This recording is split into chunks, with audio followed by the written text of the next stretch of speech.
is there a particular book that you would say is a favorite book that you'd like to recommend to people in the audience that isn't one that you've written yourself?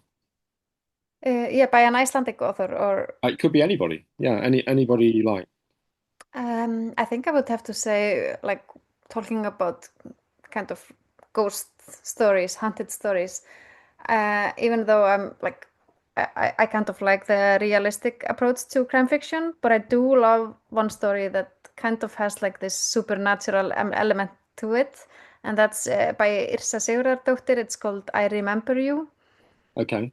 and it's like a very atmospheric story about this couple that goes to renovate a house on this isolated place, and then they start to experience some kind of haunting. So Okay.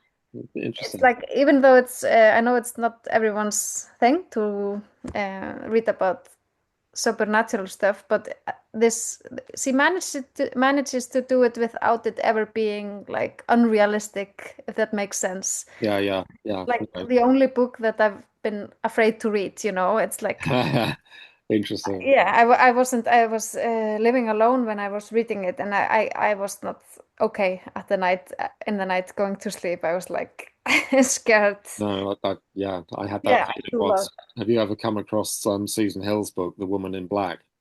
No. That's very scary. Yeah, I have to read that. I'm a huge fan actually of horror books and the horror story and the horror films. I mean, Yeah, well, I mean, it's been made into I think it was made into a film with Daniel I've seen the Radcliffe. film. Yeah, I've seen the film. It's very good. Yeah. Well, so why is that book so special to you? Is it a particular, do you just admire the writing, or does it speak to something within yourself? I just remember the feeling when I was reading it for the first time. It was of course a Christmas present, and it was kind of huge here in Iceland because everyone was talking about it, like how it affected them, how they couldn't go to sleep, and it was because it was so uncomfortable. And I remember thinking like I wanted to write books that make people feel like that, you know? Yeah, that's interesting. Yeah, so Yeah, maybe because you want people to feel a bit frightened, maybe. I do. I want them to feel kind of uncomfortable. I don't know if it makes me bad, but I do want them No, to no, no, no. I be mean, affected by the story, you know? sure.